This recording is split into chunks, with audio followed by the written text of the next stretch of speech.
In a move that has stunned both royal insiders and global media, Prince William boarded a private royal jet under the cover of darkness. Destination: Norway. The flight, confirmed by Norwegian aviation logs, landed just after 2 a.m. in Oslo. The mission? Completely classified. No aides, no press.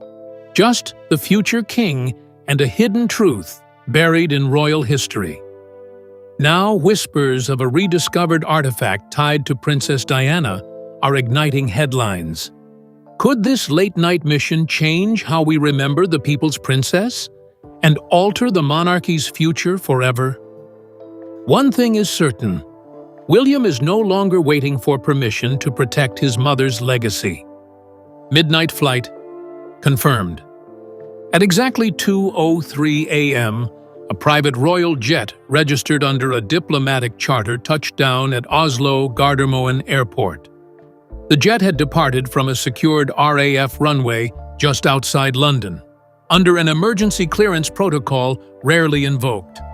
Aviation records, later leaked by Norwegian media, confirmed the sole passenger of interest, Prince William. His presence was not accompanied by staff, aides, or even standard royal protection units. Instead, a stripped-down, ultra-discreet detail handled the trip, communicating directly with local intelligence officials. The palace refused comment within the first 12 hours after news broke, fueling intense speculation from press and public alike. No pre-briefing was given to British media outlets, and Kensington Palace's press office went dark. Calls rerouted, responses templated. This kind of radio silence is typically reserved for only the most sensitive royal operations. Not even Catherine, Princess of Wales, was seen at any public event that day, leading some to suspect deeper involvement behind the scenes. What raised the stakes wasn't just William's sudden departure, but the fact that no one in Charles or Camilla's household seemed to be informed. Insiders described the reaction from Buckingham Palace as alarm veiled by protocol. William had moved independently, and that wasn't just unusual, it was unprecedented. The last time a senior royal traveled unannounced across borders was Diana, during her post-divorce humanitarian work. For many watching closely, the symbolism wasn't lost. As the early morning sun rose over Oslo, Prince William was reportedly ushered into a secure convoy, 3 black cars with no insignia, and driven directly to a royal estate known for housing archival material tied to Queen Maud, a British princess who once married into Norway's monarchy. Something deeply historical, deeply personal was at stake. While the press scrambled for answers in London, the truth behind William's secret flight began to emerge, not through royal spokespeople, but through the digital pulse of diplomatic cables and buried family legacies. What triggered the emergency trip? Less than 6 hours before William boarded the plane, a confidential diplomatic transmission reportedly reached Kensington Palace. The sender, a senior cultural liaison embedded within the Norwegian royal household, citing the discovery of an unclassified but extraordinarily sensitive historical artifact. According to intelligence leaks, the message hinted at something once belonging to Princess Diana, believed to have been hidden in Norway since the late 1990s. The connection may sound bizarre, but to royal historians, it fits a long-whispered narrative involving Queen Maud of Norway, daughter of King Edward VII, and grandmother to current monarch King Harald V. Queen Maud, before marrying into Norway's line, brought with her deeply personal British family possessions, some of which, scholars believe, were never officially returned to British archives. If one of those items had found its way into Diana's hands, or was given to her in trust, it would make sense why it ended up abroad. The specific item in question is speculated to be either a handwritten letter or a fragmented journal kept by Diana in the final year of her life, possibly 1997, the year of her fatal crash in Paris. The document was reportedly addressed not to Charles nor the public, but to her eldest son, William. If verified, it could upend everything we know about Diana's mindset in her final days, and possibly even her plans to go public with deeper truths. Security officials acted swiftly. William requested and received independent authorization to handle the matter personally.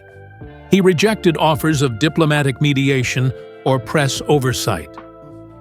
"This is mine to carry," he was overheard saying to a senior aide at Kensington just minutes before departure. That single phrase told the palace and the public that whatever he was retrieving wasn't just about history. It was about blood, legacy, and protection. And so, in the shadows of Oslo's palaces and archives, the prince arrived, not as a diplomat or future king, but as a son chasing answers left behind for mummy by a silenced mother. William's mission. According to sources within both the Norwegian and British Royal Intelligence networks, William's objective was twofold: recover the item before public exposure and determine its authenticity with his own eyes. It was not just a letter, insiders now confirm. It was a sealed envelope marked, "For my son, when he's ready." Initial scans conducted by Norwegian archivists suggested it bore Princess Diana's unmistakable handwriting, as well as a dated wax seal matching her 1996 personal stationery.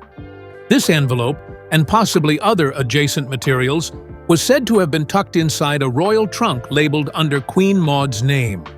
The trunk was recently unearthed during a structural inspection of Oscarshall Palace, one of the lesser-known royal buildings in Oslo. Its discovery was apparently a fluke, part of a routine inventory sweep. The timing, however, could not have been more potent. Royal officials on both sides feared what the content might mean. Was it a farewell letter, a coded warning, or a direct accusation aimed at members of the British court? Early reports suggest the letter references a planned defamation, a betrayal involving someone Diana once trusted. William reportedly read it on site, then ordered a copy digitally encrypted and stored separately under his private security's control. This wasn't just a personal journey.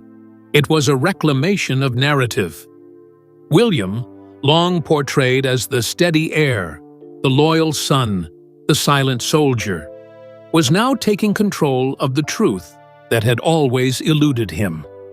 And in doing so, he may have exposed cracks in the very institution he is destined to lead. As the prince departed the Oslo palace with the sealed envelope in hand, another truth became undeniable. This wasn't just about Diana's memory. It was about the future of the monarchy she died outside of. Why Norway? At first glance, the connection between Diana and Norway may appear tenuous, even mysterious. But the Windsors and the Norwegian royal family share a deep and enduring bond, one that spans over 100 years, beginning with Queen Maud, daughter of King Edward VII and granddaughter of Queen Victoria. Maud married Prince Carl of Denmark, who later became King Håkon VII of Norway in 1905, founding the modern Norwegian monarchy. Through Queen Maud, the Norwegian and British royal bloodlines remain entwined. King Harold V, who met Prince William during the secret trip, is second cousin to the late Queen Elizabeth II. The two royal households have exchanged letters, heirlooms, and private gifts for decades, many kept off-record, hidden from the public eye. This includes Diana's own visit to Scandinavia in 1996, 1 year before her death. Officially, she was there for humanitarian discussions. Unofficially, some now believe she may have been safeguarding personal effects. Sources suggest Diana may have entrusted certain items, letters, tapes, perhaps even a journal, to discreet allies in Norway. believing them to be beyond the reach of British handlers. Some of those sealed boxes, now under Oslo's Royal Archive, were never examined due to their diplomatic protection status. Until now, they were treated as ceremonial artifacts, untouchable and unexplored. So why Norway? Trust, distance, legacy. And perhaps, as one Norwegian courtier put it, because she knew her voice would be safe here, waiting for the right ears to listen. But as William stepped further into these frozen archives of family memory, he wasn't just retrieving history. He was awakening ghosts long buried in northern silence. Inside the meeting. On the cold morning of November 1st, just hours after landing, Prince William was escorted by a discreet royal motorcade to date Kongeliga Slot, Oslo's royal palace. There, in a heavily restricted chamber not open to the public, he met with King Harold V, the last living monarch who personally knew both Queen Elizabeth II and Princess Diana. The meeting was neither diplomatic nor ceremonial. One Norwegian aide described the mood as somber, intimate, and deeply emotional. According to palace insiders, William was given access to a private archival vault linked to Queen Maud's estate, located beneath the main wing of the palace. Inside, boxes labeled in a mix of Danish and English dating as far back as 1910. Among the objects, a sealed envelope marked in Diana's own handwriting, dated August 1997. This envelope, matching a description found in one of Diana's earlier recovered tapes, was believed to be the last personal letter she ever wrote. King Harold, in what sources call a rare act of sovereign trust, allowed William to open the letter in the vault's presence. What William read reportedly left him silent and motionless for several minutes. One Norwegian courtier said, "It wasn't just a letter. It was a goodbye, a coded, heartbreaking warning." William left the vault with only one item, that letter. A digital copy was made for record-keeping, and the original was sealed again under joint royal protections. William reportedly told King Harold, "I owe you more than I can say. She would have felt safe with you." But while the Norwegian royals extended an arm of truth, back in Britain, that truth was already shaking the foundations of the fragile monarchy Diana once fled. Camilla's camp in panic. The moment word of William's secret trip leaked, first through Norwegian media, then confirmed by British aviation logs, panic reportedly struck Camilla's inner circle. Her senior aide was overheard in Clarence House muttering, "We need to know what was in that vault before the public does." Several calls were made to Oslo, but Norwegian courtiers remained tight-lipped, citing diplomatic confidentiality. Insiders say Camilla fears the letter, or worse, accompanying documents, may contain accusations or narratives that implicate her in the emotional unraveling of Diana's final years. With past unauthorized communications, public smear campaigns, and media leaks already haunting Camilla's image, any direct mention in Diana's private writings could be catastrophic. And worse, it would validate public suspicion that has never truly disappeared. Royal observers note that Kensington Palace, typically open to briefings, refused to confirm even basic details about the trip. This silence sent the press into overdrive. Theories ranged from Diana's missing voice tapes to secret inheritance changes to letters involving Prince Harry, whose name has also been whispered in the scandal's orbit. Meanwhile, Camilla was said to be furious that Charles was not consulted before William's departure, and even more enraged that William has refused to brief her directly. One source close to Clarence House said bluntly, "This is the ghost of Diana knocking on the door again." And this time, she might not be silent. As the palace scrambles and questions multiply, one thing is certain. Whatever William uncovered in Norway has shifted the axis of royal power, and the story is far from over. Catherine stays behind. Though Catherine, Princess of Wales, remained in London during Prince William's covert journey to Norway, palace insiders insist her influence on the mission was both strategic and deeply personal. Days before William's departure, Kate was seen leaving a private meeting at Middle Temple, a known location for high-level legal consultations, with two royal legal advisors. Those close to Kensington confirm she was reviewing historical estate claims and archival succession rights connected to Diana's personal effects. While not traditionally involved in intelligence handling, Catherine's grounding in history and her fierce loyalty to William's emotional legacy reportedly positioned her as a behind-the-scenes guide. She is said to have been the one who suggested a direct diplomatic bypass of Buckingham Palace, fearing interference from courtiers loyal to Charles and Camilla. According to one aide, she told William, "If this is your mother's truth, no one else should touch it first." At home, Catherine maintained her public duties with poise, accompanying Princess Charlotte to a youth arts ceremony on November 2nd, hours after William landed in Oslo. Observers described her as focused, calm, and unreadable. But privately, staff noted that she didn't sleep the night William was away, pacing the halls of Adelaide Cottage, clinging to a battered journal Diana had once gifted to William on his 13th birthday.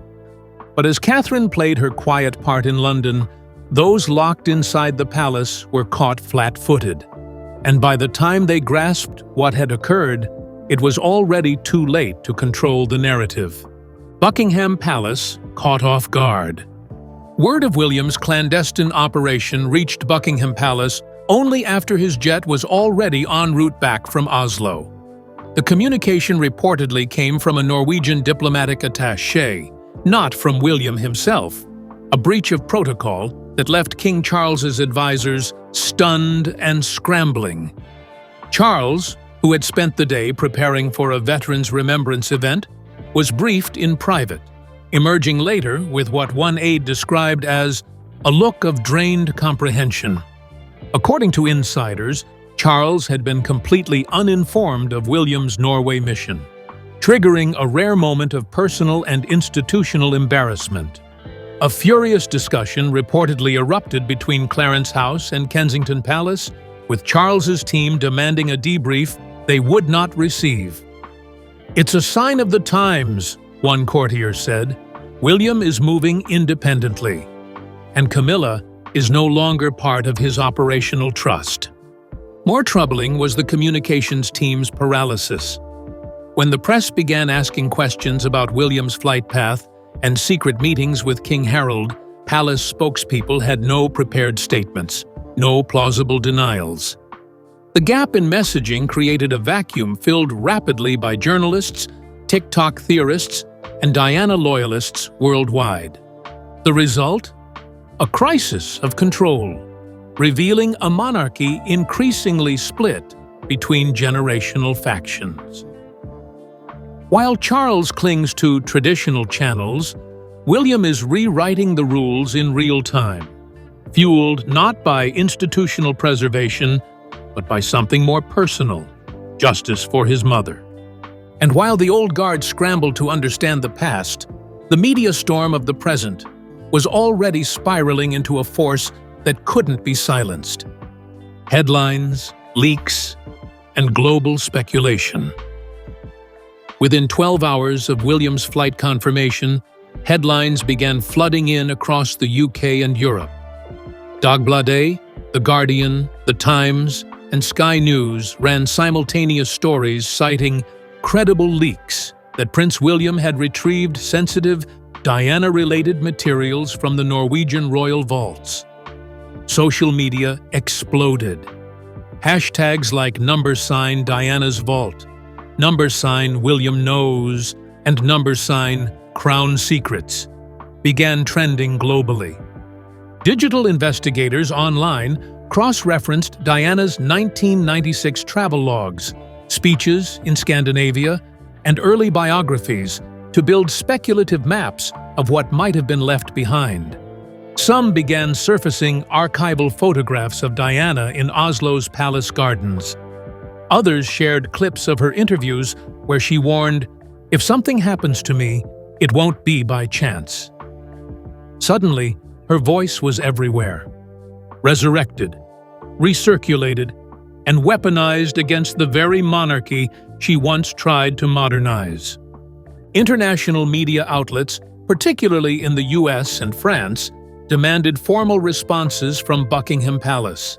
Several Freedom of Information (FOI) requests were filed to both Norway's Royal House and the UK's Foreign Office, asking for flight logs, diplomatic cables, and meeting transcripts. Royal historians called this moment a historic rupture in the monarchy's iron veil of secrecy. Even the normally tight-lipped BBC began preparing a long-form investigative series titled The Diana Files, The Final Record. But while the world demanded answers, the heir to the throne sat in silence, deciding how much of his mother's final truth the world should finally hear. What happens now? What lies ahead is uncertain, but no longer silent. According to two royal insiders, Prince William is considering a public address, possibly to coincide with Diana's birthday in July, where he may release a redacted version of the letter discovered in Oslo. The original, now kept in a secured royal archive, is reportedly being reviewed by a legal panel, including members from Scotland Yard and the Privy Council. Sources suggest William's ultimate goal is to use Diana's voice to restore integrity, not for revenge, but for realignment. He's not trying to destroy the monarchy, one aide said. He's trying to reclaim it. To that end, William may commission an official documentary in cooperation with trusted media partners, centered not just on Diana's death, but on her life, warnings, and vision. There are whispers that Charles may be considering a quiet abdication within the next 2 years, especially if further revelations damage public trust. Meanwhile, Camilla remains in a weakened position, excluded from strategic planning sessions, and now reportedly under a public relations lockdown. But more than anything, this marks a new era. The crown is no longer solely about tradition. It's now about truth. William, the boy who walked behind his mother's coffin in 1997, has grown into a man willing to lift the veil. And behind that veil, Diana's voice has waited, not in bitterness, but in bravery. She trusted him to find her. He did. In the vast corridors of royal history, some echoes never fade. They grow louder with time. And now, more than a quarter century after the world lost Princess Diana, her voice, long silenced, long mourned, has found its way back into the light. But not through the monarchy's official channels, not through palace-crafted tributes or staged memorials. This time, it comes through the determination of her son, Prince William, the heir who has chosen truth over tradition. William's midnight flight to Norway, veiled in secrecy and urgency, is more than just a headline. It is a pivotal shift in royal culture. For decades, the British monarchy has lived in the shadow of unanswered questions surrounding Diana's final years, her fears, her warnings, her isolation, and the deep betrayals that haunted her behind palace gates. And though much of that history was swept under gold-threaded carpets or buried beneath polished protocol, it seems that the next king is no longer willing to play the same game. This wasn't a trip for ceremony. It wasn't a diplomatic handshake or a royal tour. It was a son reclaiming a mother's truth. And in doing so, Prince William has signaled a transformation not only in his personal legacy, but in the future of the crown itself. While King Charles remains at the center of a strained monarchy, his rule tested by scandal, aging health, and public fatigue, William is crafting his own playbook, one where loyalty isn't measured by silence, And leadership isn't defined by deference to outdated codes. Instead, William is stepping into his role with a sense of emotional clarity, moral courage, and a quiet fury that now shapes every move he makes. Queen Camilla's camp, once emboldened by royal titles and quiet influence, now faces mounting anxiety. The resurgence of Diana's name, voice, and unresolved legacy threatens the very foundations on which Camilla built her post-marriage image. The question no longer is whether Camilla belongs in the royal narrative. It's whether the public will ever accept her as anything more than a shadow in Diana's wake. And yet, at the heart of this unfolding saga, it's not just about palace rivalries or hidden documents. It's about the monarchy itself, its survival, its evolution, and whether it can withstand the weight of its own buried secrets. What William retrieved in Oslo, be it letters, recordings, or untold confessions, may never be fully known to the public. Not all truths will be televised, but the message is already clear. William will not let his mother's story be rewritten, erased, or manipulated by those who once doubted her. He will not allow another generation, his children, George, Charlotte, and Louis, to grow up in a palace of silence and spin. In many ways, this mission was Diana's final request answered. A hidden vault, a lost letter, a mother's whisper across time, and a son bold enough to listen. That moment of quiet resolve, captured in a dim Norwegian archive, now echoes louder than any royal proclamation. It marks the beginning of a new reign, not officially, but spiritually, a reign where truth matters, where the next king kneels not just before the crown, but before the memory of a woman the world never forgot. A woman who once said, "I'd like to be a queen of people's hearts." Today, her son has brought that vision one step closer to reality. Because no matter how many gilded doors close, no matter how tightly secrets are kept, Diana's voice endures, and William has made sure it will never be silenced again.